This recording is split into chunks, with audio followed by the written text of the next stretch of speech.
ubyiruka ubona ubana n'abavandimwe, ubona bakuru bawe, ubona barumuna bawe, ariko iteka buriya iyo uvukiye mu rugo ubona mo bakuru bawe aba ari byiza cyane, ubigiraho utuntu twinshi.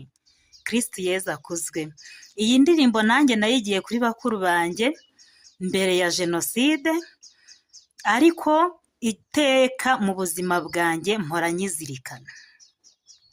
Hari aho batubwira ngo imibare twiga mu ishuri ifite akamaro mu buzima, kuko iyo ukora utabara uhomba ukababara. Njya mbireba buriya iyo umuntu amaze kurenga imyaka 40 aba akuze cyane. Njye ndayirenze ndi uw'inani kane, ariko jyewe nagabanyije imyaka, ubundi navutse 82, nayigabanyije ku bw'amateka yanjye muri make. Kristo Yezu akuzwe. Nize ndi mukuru ku bw'ibibazo naciyemo, birangira nigabanyirije imyaka, ubundi navutse kuri 4 z'ukwa 4